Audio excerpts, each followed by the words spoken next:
It's clearly been a burden to receive the amount of messages from the media and the culture throughout your life about what it means to be Black, right?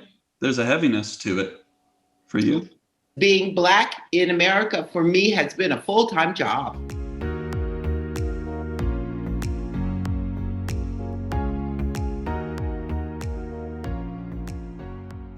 Welcome, everybody, to another Thoughts and Feelings podcast. Today I'm here with Audrey, and we are talking about an issue that is very much in the national conversation right now, race.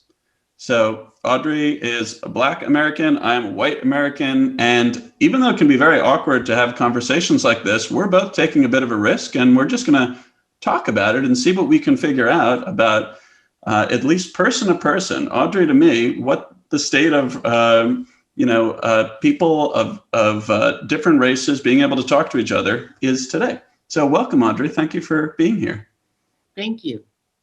So there's so many ways to start this, but let me begin by asking for a little bit of your background, where you grew up, and maybe even a bit about what type of family you grew up in, what you were taught as far as your identity and who you are and what values are important. I know that's a lot, but if you could give a little background, and I'll do the same, and we'll take it from there. Okay. Well, I am a first generation Californian. My dad was born and raised in Houston, Texas, and my mom was born in a little burg called Little Rock, Arkansas. And they met somewhere along the way, and I was born in Oakland, where I spent all of my formative years, if you will.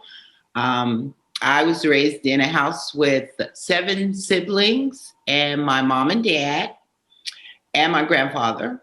And I think that my dad taught me to work smart because he worked so very, very hard. And I guess the foundation for my values for the woman I am today came from my grandfather. I think I was around 8 or 9.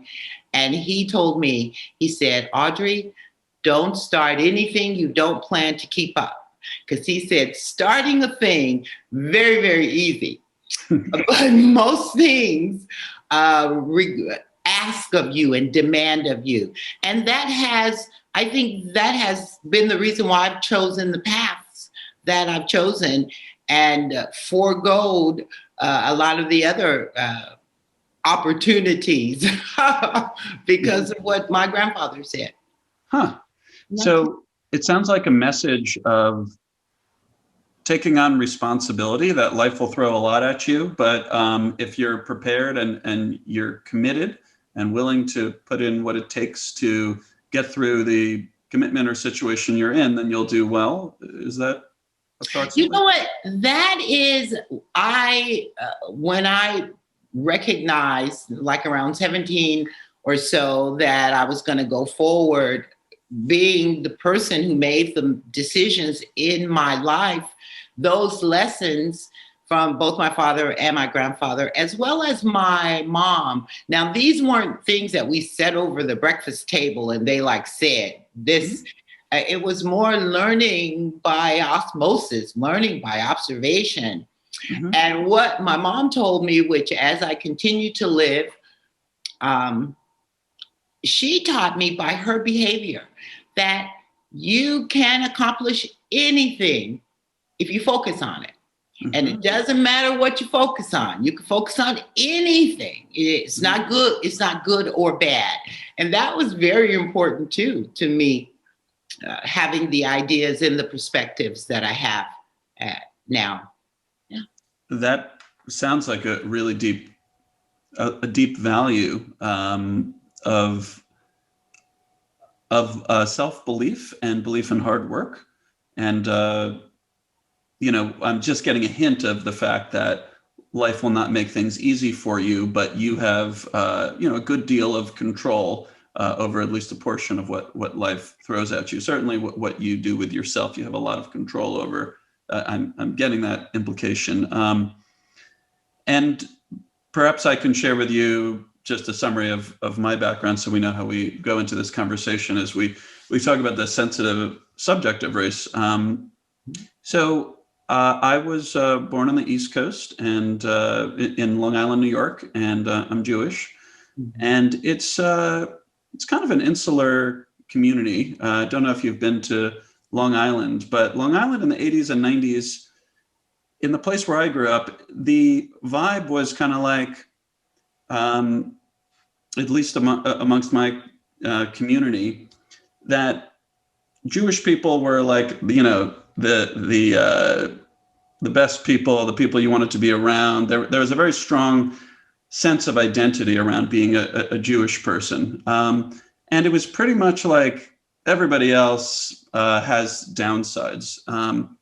And I've obviously come a long way since, you know, such a narrow view, but that was kind of what was around me. And, you know, I was taught a lot of things besides that. In fact, I was never taught that. The way you said osmosis is very much a description of the messages I got about other people who are not basically exactly like us. I was taught that, like you, that I have the capability to work very hard and I could accomplish a lot, although how much wasn't necessarily clear. I wasn't taught to shoot for the moon and I could accomplish anything. You know, I eventually grew up and I got married and moved to Oakland, where I live now. I live in the Oakland-Berkeley border.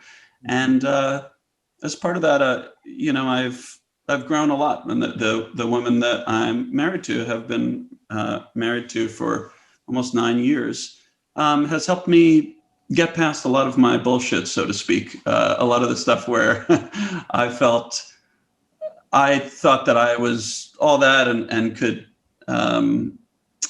handle anything. At least I thought that.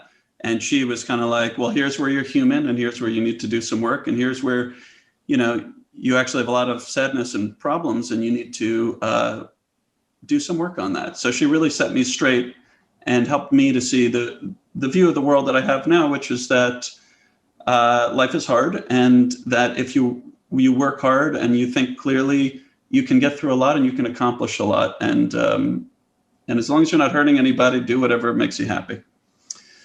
So those are two perspectives, and I'm curious to get into it. Given those, let me ask you a somewhat stark question to begin. And I've kind of always wondered this on a certain level, but it's kind of cool to try it out. When you first meet me, how much of a factor is my skin color? Do you see a white guy? Is that what you're seeing? 100%. Huh. Yes. From my point of view, when I was, in addition to those, what I felt like personal messages, again, because it wasn't anything written down, it wasn't a conversation. This is what the Audrey that I was kind of picked up and distilled, because there were a lot of messages, many of which I chose not to ignore, at least consciously.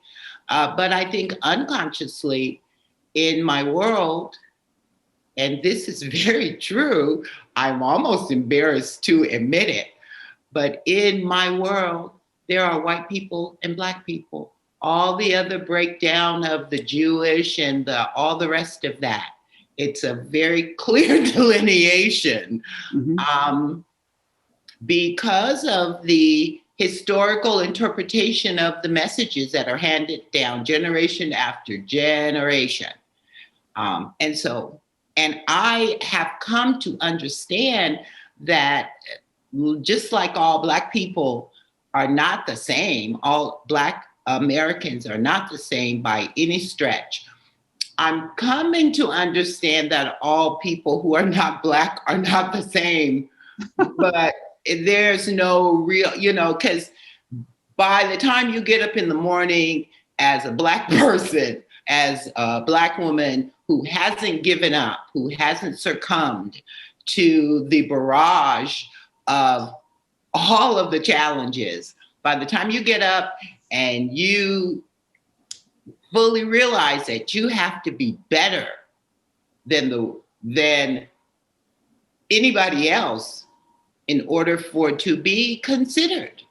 There's no time to be figuring out if you're Jewish, if you're Protestant, if you're whatever all the other breakdowns are. Because being Black in America for me has been a full-time job. It has been a full-time job to hold my head up and not absorb all of those stereotypical messages, and not to absorb them because they're already here, but not to act on them, not to let them be the drivers as I move forward. I'm not sure if that's the answer you were asking, but that's. Oh, yeah. I mean, there's a lot of directions it can go, and that certainly is one that's very interesting to me. So you're saying that you have culturally assimilated a Black and white view, and you have worked very hard to overcome that as well. So it probably still exists on some level, but you've worked hard to overcome the notion of both that you should feel a certain way because you are Black, and that people like me who have white skin maybe have certain characteristics or are a certain way or feel a certain way towards you. You've had to work very hard to focus on the individual as opposed to think in terms of the group. Is that right? Or? Well, I have had to work very hard to own my own importance, my own value. So when I'm out in the world and I encounter, like this morning, I went to the grocery store. I make it a point to, if I see a white family, to tell them that they have a beautiful family. If I see another person who's white, to greet them and say Happy New Year or good morning. Because although I'm not going to specialize and become an expert in all the different things, because then my day is done and I have not even done what I need to do to be Black and have some peace. So I just try when I go out in the world to connect to the humanity in the rest of the folks, and to hold my own head up as best I can and do the work that I can do to generationally not pass that which I consider it to be a burden, not what other people think of me, but what I think of myself. I have discontinued any engagement with the media. So I stopped watching TV decades ago because it marginalized me in such a way. I have stopped engaging with mainstream newspapers and magazines because I felt marginalized. And so I just take my own interpretation and the way I see my children and the way I see my family, my neighbors, and I don't take it much further than that. If I encounter you, but because there are so many messages that tell Black people who they are, what they're worth, and how hard it is. And you just can't carry all that and get through your day in a magical way that I feel as a Black American I'm entitled to. Some of that magic, I might not have a trust fund, and maybe my folks, aren't doctors and all of that, but I start where I am. I remember once my daughter called me from school and she was very anxious, and she asked me, Mom, how do I catch up? Because she's going to school with sons and daughters of vice presidents and neurosurgeons and Congress people. And she asked me, how do I catch up? And I told her, baby, it's not a game of catching up. It's a game of you establishing your worth where you are. Because catching up is a losing game. We cannot catch up. We must start right where we are. And that's real. from this Black woman's living. Yeah. There's a lot of things I'm thinking about as you say that. I mean, one thing that's clear to me is the burden. You use the word burden. It's clearly been a burden to receive the amount of messages from the media and the culture throughout your life about what it means to be Black, right? There's a heaviness to it for you. Most definitely. I remember I've been 5'11", 130 pounds since the sixth grade. And so early on, between 15 and 18, I did ramp modeling in San Francisco at the various upmarket stores. And of course, I wanted to take it further, but I clearly got the message that my beautiful wasn't beautiful. Okay. My attractiveness was some kind of quirky thing, but it wasn't beauty. And I understood that actually at that time in my life, it was so devastating to realize that I had to take ownership of my own life. Otherwise, I would have probably not been here. I may have done some destructive things because I asked myself, why in the hell would I come here to be Black, one of the most hated and discouraged races, to be just the whole thing.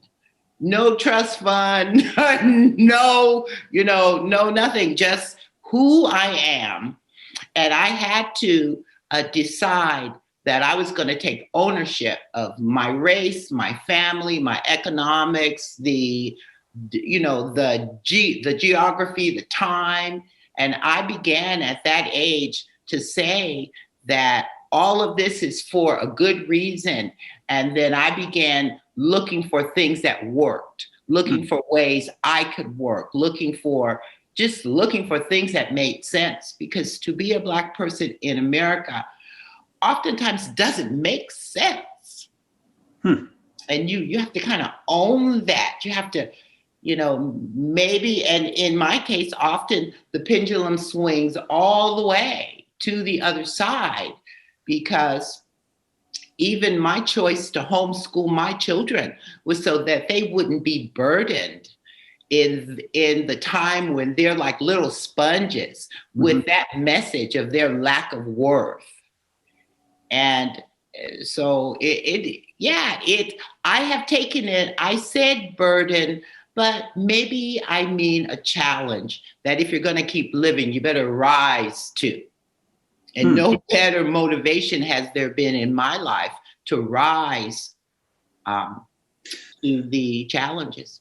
Wow. I'm really struck by the difficulty and the pain that you are expressing, having inherited by nature of the color of your skin, that life has a certain level of difficulty built in purely because of that. And I'm not surprised. I know that the history of racism and slavery, and I'm aware of that.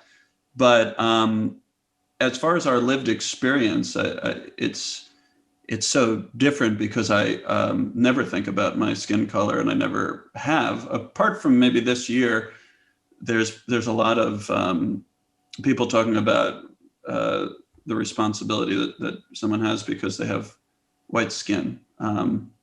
So I'm sure it's sort of obvious to you that that a person whose skin color has not been made an issue of would not feel much about their skin color. But do you feel that I have a responsibility to you because of the color of my skin?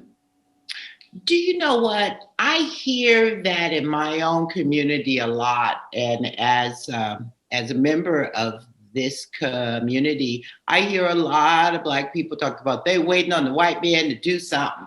And I personally feel a little sadness for white people, because I know that in order for that stereotype to still be here 400 years later, for that stereotype to be alive and well, the focal point of most discussion between Black people and anybody else, that you're carrying a part of that burden that I expressed as well. And so my take on it, I'm not expecting white people to do anything than be themselves. Quite frankly, I feel that if I were white, I may behave in the same way. So me taking ownership of who I am has given me the opportunity to look at others with no blame and to take responsibility for where I am. So at the end of the day, whatever I have not accomplished, whatever I do not have, I can say I'm responsible for that. Like at this time, I was because I think words are very important. So as I began this journey, as I know the Black family has been under attack for a very long time. And so once I found myself being a single mother with 3 children, I would not take on that title of a single mother because it's so hateful and it says so much. Those words, they say so much. I referred to myself as a housewife without a husband, and I continued with the same goals and dreams, because you can't, at least I decided, you can't let all of that stop, because the same magic that white people have access to, I have access to that magic too. And I think the magic is simply believing in yourself, believing that you come to the table and you don't come to the table as a beggar. And I left the corporate arena to homeschool my children because I felt that was important, and I wanted my grandchildren and my great-grandchildren to have that. I tell my children that there will be no trust fund for you. However, the legacy of self-reliance and self-value, I think, to Black Americans are more important than money. I would absolutely agree. So it seems like what you're expressing, which I completely agree with, by the way, would put you at odds with many people in the Black community, because just so you know, from my point of view, I hear all the time, I see signs around my neighborhood. There's signs everywhere I go in my neighborhood, Black Lives Matter and things like white silence is violence and that sort of thing. I'm frankly turned off by that because I don't like being identified by the color of my skin and then given a bunch of orders or instructions about what I ought to do. I'm sorry? I said join the club. Right. So I don't like that. I don't even like it as a form of revenge, almost like, well, do you know what we went through? You should go through some of it. I don't believe in that, 2 wrongs make a right type of thing. I think it's very important to observe both on a collective level and an individual level what's going on with someone. So each individual person who puts up a sign like that is expressing something that's important to them. If I got to know them individually, I probably would have sympathy for it, because when I get to know anyone individually, I tend to see their point of view and have sympathy for it. I don't personally think of myself in a collective sense that much. Like I don't identify myself as a Jewish American, even though I am Jewish, or as a white person, even though I am white. I guess maybe the only thing that I do is I went through trauma when I was younger, and so I think of myself as a person who has gone through trauma and whose life has been impacted by that. And so in a certain way, that's an identity that has to do with the collective group that I take on, but I tend to think more on an individual level. I try to get to know people as individuals, but I understand that there's two, lenses, broadly speaking, we look through. One is the individual, and we all have identities. We have family identities. That's not an individual, that's more collective. And then there's the larger group. I hear you identifying with a larger group of being a Black American, but I also hear you talk a lot about the individual responsibility that you've taught your kids and that you've needed to take on in the difficult circumstances into which you entered the world. Mm-hmm. You know what? You are right in your earlier observation that my reception in my community is often challenged because of the views that I hold. Right. And I stand in that space and I ask for acceptance. I don't ask for my community to agree with me, but I let them know that within the Black community, there's not just one way of seeing this thing. And I do identify with the Black community. If I had blue eyes and very, very, very light skin, I might bail out of it, but I have no choice.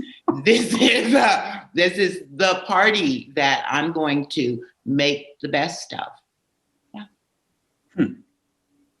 That's very brave of you, frankly. I have to say that you would have a more individual voice. There has to be enormous pressure on you to conform to. I mean, currently nowadays, there's a very clear media-held point of view for Black people. At least that's my perception of it. That you basically need to fight and fight and fight. Where more recognition is coming, more rights are being given. People are recognizing the wrongs of the past more. I frankly feel that there's a lot of harm in those messages of hate. I think there's a lot of hate and anger in them. And I think that I understand. I understand that why there would be so much. And I'm not necessarily angry at any individual who feels that way, because I do think that what Black Americans have had to go through has been particularly insulting, both the insult of slavery and of racism. And I grew up in a racist culture. So when I was a kid, there was tons of racism against Black people in my neighborhood. That was accepted. So it's not far away. And even though where I live right now, I don't see very much what I call racism. Everybody seems to be like very far on the opposite end, to the point where if you accuse them of racism, it would be the worst thing that you could ever do to them. But anyway, I'm just getting back to the fact that it takes a lot for you to do what you're doing, and it's a lot to take on, and you're willing to do it for some reason. You must feel there's a very good reason. Well, because I feel like that, you mentioned the Black Lives Matter. Mm-hmm. And my take on that, since the pandemic, the socializing doesn't happen all that much. However, when I do, and someone's touting Black Lives Matter, and I always ask them, who does it matter to? Because until it matters to Black people, mm-hmm. then what other people are caring about your situation is sympathy and pity. And who the hell needs that? What can you build with someone's sympathy? And I tell anybody who will listen, because oftentimes they like, I'm often accused of being white, if you will. And I ask them, how could that be? How could I be white when I look like this? But I often say to them, if Black lives mattered, then the fathers would go home to their children. The fathers would raise their children. Mm-hmm. The 80% number of And I understand that white children are catching up with that pitifulness. But whenever anybody comes to me with the Black Lives Matter or we need to fight because of slavery, I'm asking them, do you know where your children are? Mm-hmm, Do you mm-hmm. know where your children are? Are you raising your children? That's the fight that may make a difference. This other fight's been going on for a long time. And more of our children are in prison, in foster care, on drugs than ever. And it's not the money that we need. It's that when we began to feel that Black Lives Matter, then we would be raising our children and preparing our children, because the truth of the matter is that Black Americans are in a war zone of sorts. Sometimes it manifests itself as being shot in the street, or it manifests itself as not being able to rent or buy in the neighborhood that maybe you find attractive and would like to. And so to me, if there's a fight and Black Lives Matters, then you act accordingly. Mm-hmm. I have friends who, and associates, a couple of them, their children have been victims of this thing, this police thing. And I asked them, instead of waiting for the police to grow a brain or grow a heart or whatever, instead of waiting for them, keep your children home. If there's no jobs out there and they're not in school, what the hell are they doing out there? Mm-hmm. Yeah. Except being fodder for, because when they go to jail, there's profit. When they go to the nut house, a lot of them are going into the nut house because of the overwhelming obstacle of being Black in America. It's very challenging. Wow. That's really intense. I mean, I recognize some of what you're saying from dialogue things, movies and things that people have said that I know. But yeah, it's really striking me how intense of an experience it can be to be Black. Just what you're saying. Do you ever feel like you separate from your skin color and you're just a person?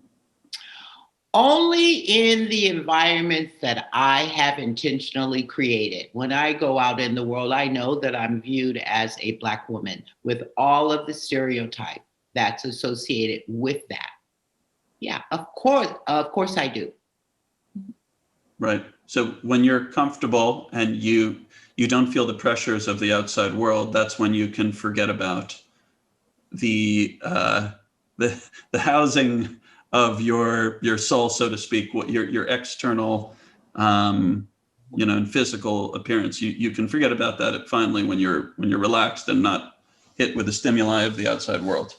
Exactly. That is where the comfort of my home and my intimate community. When I'm out in the world, do you know what? I was having my home rebuilt, and I was at the Home Depot looking at bathroom fixtures and all of that. And this white couple, they never said anything to me.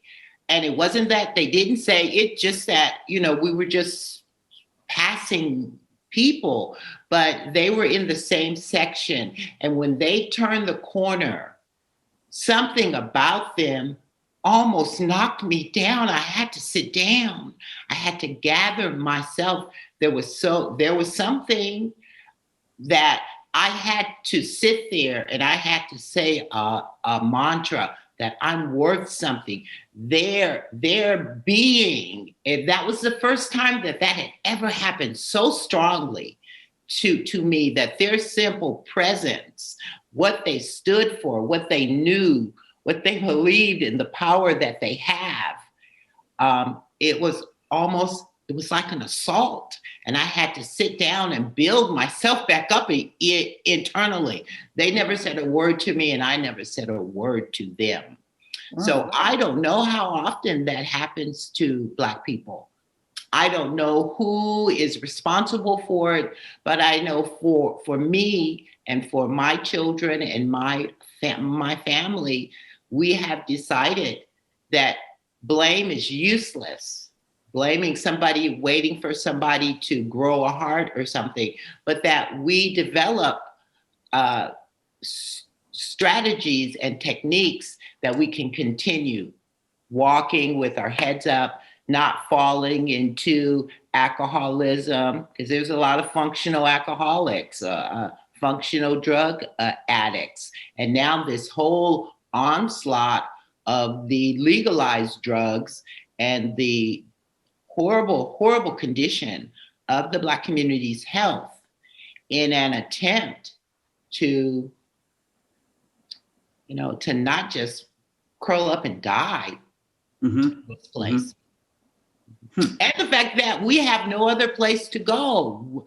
I talk to people, Mexicans, for example, they're here, but they have a home. And I try to tell every Black person I know to own this America that is here, because this is our home. We have no other place to go. Mm. Wow. Again, I'm really struck by the sheer power of the alienation that you feel. It's like you're strong on the one side, but the alienation from a sense of like integrating into the world that you live in, is so strong. I mean, I have to imagine that you grew up in a time of messaging that was just so harmful. It probably made an enormous impact that still lives. I mean, is that true? You know what? In the Bay Area, in my family, when I grew up, I must say, I didn't realize that I was Black. Oh. I did that. There was no messaging that made me feel like that. Not until I was faced with whether I could make a career out of the modeling thing. Did I realize that my Blackness was a negative? Up until then, I hadn't felt any racism or anything. I'm just a kid and I'm doing my best, and and then when I moved to this beautiful place, I currently live in a little place called Elk Grove. When I came here, I said, aha, that's what my folks have been talking about.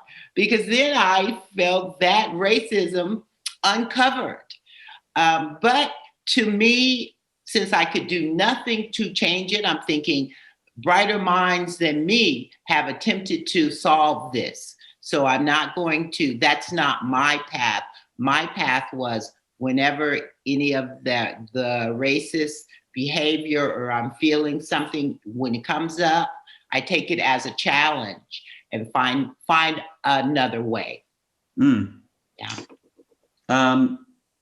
For some reason, what's floating into my mind is a story, something that happened to me where I feel like I may be able to relate to the very powerful story that you told about just walking around the aisle and seeing this white couple and just needing to sit down because of how intense the feeling that their energy or whatever gave you.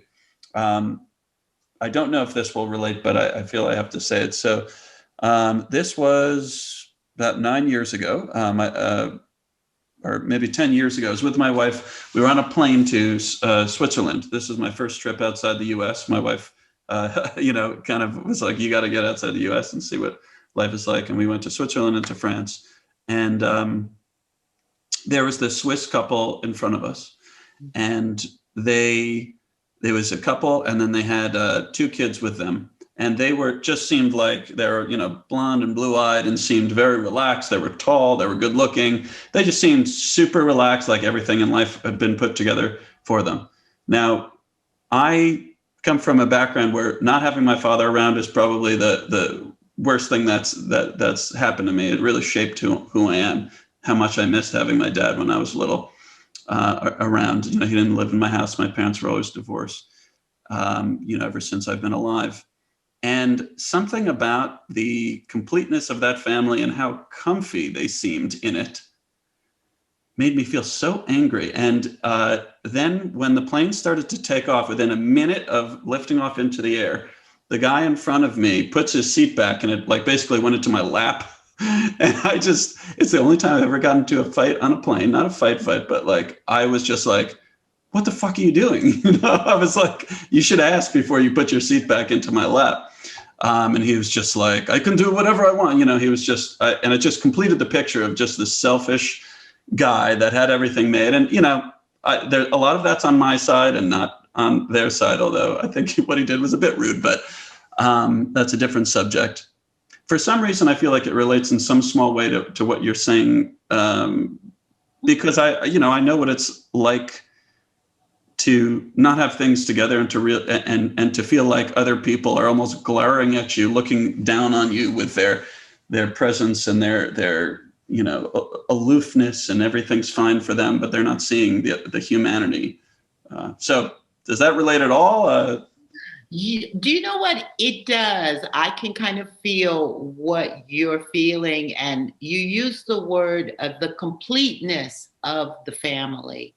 And that's what it is. There's a lack of completeness, at least in my experience of being a Black American. Again, because most people in my community, they're not even claiming and enjoying being an American. Mm-hmm. And all the rest of it, the poverty, the ignorance, and all the rest of it seems to be readily available, more so than the encouragement and the the ability to attain self-reliance and those kinds of things. The messaging is, I'm still waiting on the white man to turn around and see some value in me. To me, it almost when my ancestors were released from the plantation, if you will, that something had occurred in some of us. I read a book by California Cooper, The Way of the Wind, or In the Wake of the Wind. And in there, although it wasn't historically accurate, it was a book of fiction, but she described that those people who, those Black people who stayed on or near the plantation, instead of, going far, venturing far, and taking on these challenges. I think the voice of the Black experience is spoken by those, and the messaging and all of that is more by the people who stayed near that, and they stayed near for comfort. And everybody's not designed to take on the world, the whole challenges. So it's not good or bad, but I think a lot of the messaging, a lot of our leaders, if you will, such as Martin Luther King, I have much respect for anybody who stands up and has an opinion and is not afraid to speak it. However, I thought, we're fighting to sit at the lunch counter. There's still lunch counters that we cannot sit at. And it's not directly our race, but I know restaurants that Black people haven't been in, can't go in, because the entrees start at $300. Mm-hmm. So I think in many cases, and my community dislikes me when I say that I believe if Martin Luther King were alive, he would say that he made a mistake. Making a mistake is not the end of anything. You can make correction when you recognize that you made a mistake, that there should have been a time for Black Americans to have maybe a year or two to gain our own sense of self without the pressure. That's the reparation that I think that if I were in charge, that not a dollar in cents, because if you don't know what to do with the money, I think often if I had $250,000, do I know what to do with it? I can only fit so much under the mattress, you know?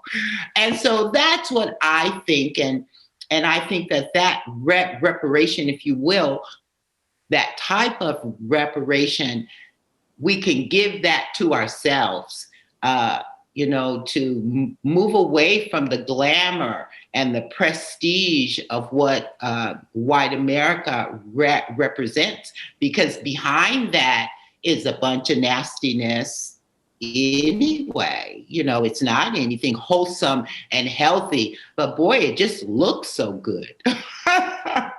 Yeah. There's two concepts that you expressed there, but what are you saying looks so good? I mean, because, white people, there's, many very poor white people. Are you thinking about white wealthy people particularly? Exactly. Yeah. People who make who set the standards.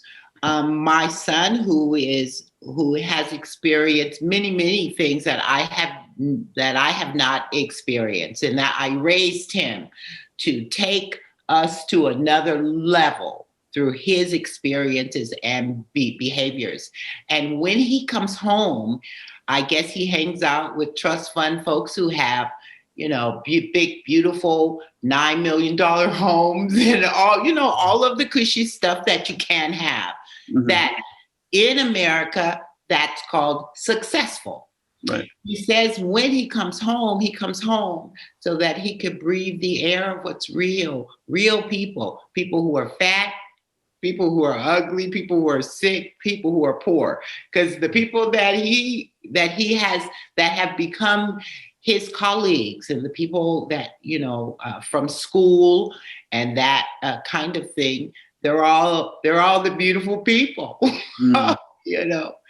blue-eyed, blonde-haired, beautiful people.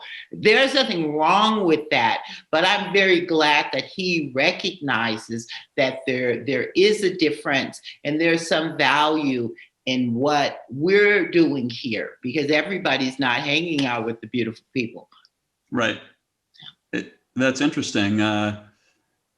I'm thinking about the way generations change and how everybody, you try to have your kids do a little bit better than you. And I don't even mean economically, though, sure, that's good as well. But just in terms of their, I suppose, assimilation into a community in a way that feels healthy for them. So, yeah, I would certainly hope for your kids that they feel less of a burden than you've had to feel, and that their kids, if they have kids, would feel even less. And as you're talking about you said your son hanging out with the beautiful people, wealthy trust fund people, like what if he were to marry someone that fits that description, and then your grandchild would be one of the, I mean. Well, it's not, what he's saying is that it's not negative, because I hold material gain as part of the success model. It's not the driver. Mm-hmm. Because again, for me to have done something that will impact my grandchildren and make my children's lives a little bit smoother, mm-hmm. that's valuable to me. Mm-hmm. But for him, I just wanted him to know that when you come to the table, you don't come as a beggar, that you come, that you're bringing something of value with your talent and what you can contribute. Right. And it's interesting that you ask if he should marry a person from that community. And I shared with him all through his growing up that You could go to the fair, to the circus, to the zoo, and you could see all the wonderful things. But then when you get ready to get married, I have asked him to marry a Black woman because I think a Black woman deserves a good Black man who is as thoughtful and caring as he is. Now, on the flip side of the coin, I advise my daughters to potentially, if they find someone that they love outside of their race, that I would be in favor of that, because good Black men are challenged to find because they've got so much on their plate, so much. They're moving, at least what I have observed, they're moving so unconsciously. Many of them have not had fathers in their lives. And it's just there's just a lot. And so, and I don't feel quirky about that. That's a decision that, although money's not everything, 800 count sheets are better. They're just simply better. Well, this is very striking what you said. Let me just make sure I understand. I think I understand for your daughters, what you're saying is there's still a ways to go for Black men, and the pool of Black men that you feel would be a good fit is small right now. So you want them to have a larger pool of people, and it wouldn't bother you enough to say don't marry someone outside of your race to if they were to find love with somebody outside of the Black race. But with your son, that's very interesting. It seems like your conception of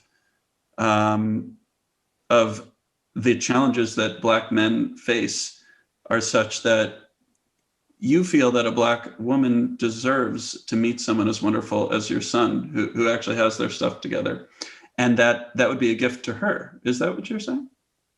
That's what I'm saying. I fully understand that in this country,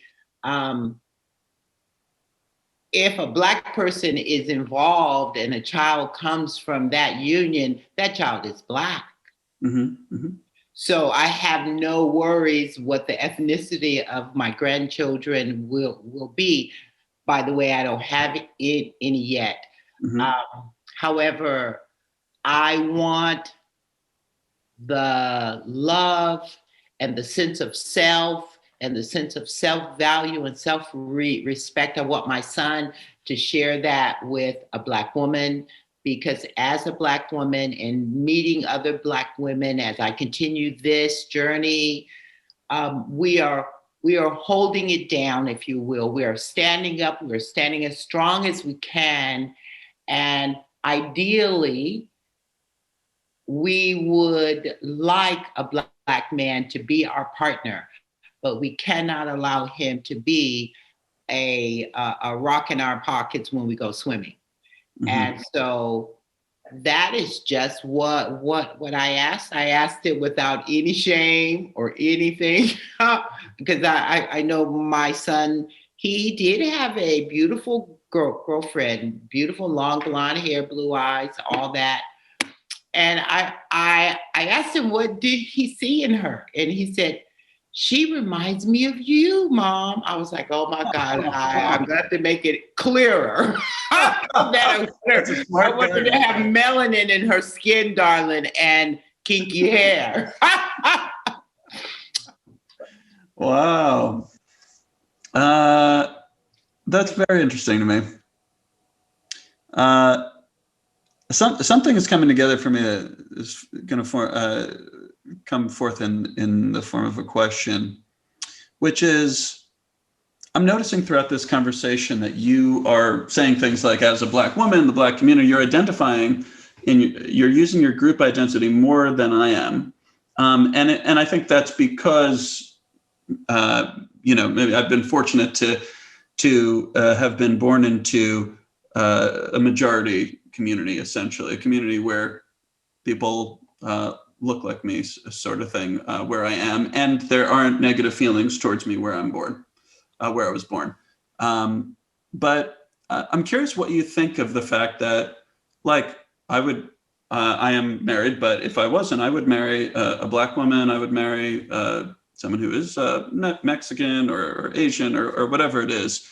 I don't really care. I have much more like it's about the people, and I don't have a strong connection to my race or my religion. What do you think about that? What's your analysis of me feeling that way?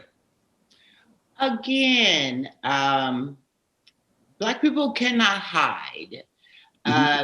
If if you had not shared your Jewishness, Mm-hmm. and I've read tons of books about the Holocaust in an attempt to understand that experience. But Mm-hmm. if you had not shared that, then you would simply be a white person. Mm-hmm. A Black person can never be a white person. We Mm-hmm. can never be a white person. No matter, I think Mr. Obama and Michelle proved that no matter them being highly educated, being the commander in chief of this great nation, and Mrs. Obama was still referred to as a gorilla in high heel shoes. And she's well educated, and Mr. Obama, he conducted himself in a very beautiful way. I personally, I would have voted for him no matter what his ideas were, because I wanted to see a Black man in the White House in my lifetime. But I was even more impressed that such an intelligent, ambitious man would choose a beautiful Black woman for his life partner. Mm-hmm. That made me know that no matter what else you do, Mr. Obama, you got good sense. You got good sense. I think Black women are that there's something there. And in a committed, loving relationship, we blossom. That so rarely happens, but when it does, it's beautiful. So I see. And I just want to make sure I understand the answer to my question there, because it was a bit of a open-ended question. Is the fact that I guess you feel like I have the advantage. I'm fortunate to not have to think about that. And would that be ideal? Would you hope for your, let's say your great grandchildren to be able to leave a lot of this rhetoric behind? Let's say that they were treated just like anybody else, so they could kind of fit in, and they were judged based on the same way. Let's say I would be judged. I'm judged based on some of my immutable characteristics. I'm judged based on my intelligence, attractiveness, height, all kinds of things, and also based on what I do. Mostly based on what I do. At least that's what I found in my life. So let's say if they're subject to those standards and they don't have the burden of being Black that still exists, would you want for them the type of perception that I have, or is that not desirable? Do you know what? That is the goal. That is the goal that I hold as very attainable. And I feel like the road to that which you've described will come from as Black people, that we honor our children by raising them, by being, that's where it starts. So when they go out in the world, whatever else is going on really doesn't matter, because some people don't like fat people. Some people don't like whatever they don't like. Everybody has a right to prefer what they prefer. And so, but yeah, that's my intention. That's the wealth that I want. That's a legacy that I want my children to pass on to their children. Because for example, in our homeschool, we didn't talk about the enslavement experience until they were around 15 or 16. Oh, wow. And when we talked about it, I talked about it to them as a purely economic, that, our ancestors were conquered and brought over to this country to do that manual labor. The beginning was an economic adventure, if you will, and then it got carried away as a identity thing. But that's nothing for you to, be burdened with, if you will, because you're coming to the table knowing who you are as an individual. You are Black, and you must be aware. Like my daughter, she drove from Boston to New Orleans, and I had to remind her about the traveling while Black, because it's real. It doesn't have to be real, but it is real. And I asked her to get one of her sorority sisters, one of them little white girls, to put in the passenger seat so that she would be a bit safer. And she was doing this. That's real. Mm-hmm. Wow. That's really interesting to hear that. I'm sorry. Yeah, I got distracted with that. I was very interested in your point before that. Before you talked about your daughter, can you remind me what the main thing was? Because I had a different point take the place of what you were talking about before. I'm sorry. Now I remember. I like that I think it's profound that you chose not to saddle your children with the confusing notion, from an early age, that is, before they could understand, the confusing notion that there was a horrible conflict between being Black and being white, and being Black got the bad end of the conflict. And because I have to imagine it makes you kind of look around and be like, whoa, does that still exist? Do they owe me something? Am I hated for that? I mean, there must be a lot of confusing questions that come up, and you're looking around at people that are not connected. At least no one I know, feels any connection with having perpetrated slavery. And so I think it could create a lot of confusion to say, do I hate these people? Are they to blame for this?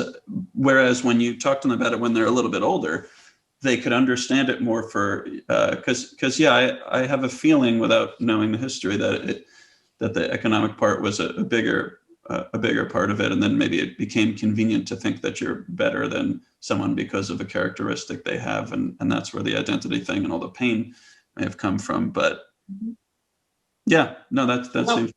I often think it, and again, I look at the homeless white people who are in my neighborhood, and I think that they're here because people of color, Black people, have a certain kind of compassion that may not exist in their neighborhoods. But I understand that at least it has made sense to me to understand that it was an economic move, and all of this hatred and Black people being the less, so much less, that often thought of as inhuman or subhuman or whatever. I understand that those messages were given to many, many people instead of money. Right. And at the end of the day, now that we've gone from a domestic economy to a global economy, many white people are seeing that it used to be the number one crime in America was to be Black.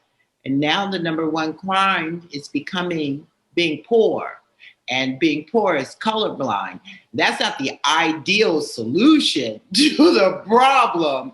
But I think many white people are kind of feeling what it must feel like to be a second-class citizen in their own, in their own world. It's very unfortunate, and and scary that anyone should have to feel the way that you've described having felt, and the way that you're talking about poor people feeling nowadays. It's sad, and I sometimes find myself saying I don't know what I could do about it other than try to be decent to everybody that I meet, and not not judge them differently based on anything other than how I feel about them as human beings. And also, I'm an employer, and I, of course, employ people, give everybody an equal opportunity. It would be ridiculous not to, from an economic standpoint, but also, that's important to me. But yeah, I often say, what more can I do because of all these problems, racism and poverty and, all the sexism. I mean, all the issues that we've dealt with that we're all healing from. It's tough to know what to do about it. Mm-hmm. Well, you know what? I would say that sympathy and pity is an interesting thing. I don't respond that well to that. Right. And again, that's why I don't think there's one answer. I think it's a evolution, and I think each individual, kind of like what John F. Kennedy is purported to have said, that it's not what your country could do for you, it's what you can do. Mm-hmm. And I think that as Black people, or at least as a Black person, that's where I stand, continually saying, what can I do to be a better American, to be a better human? I'm doing an amazing job at being human. Being an American, I still need to work on this. I'm a work in progress in that regard. Well, I appreciate that. And I appreciate your attitude and the fact that you've raised kids with that attitude of having to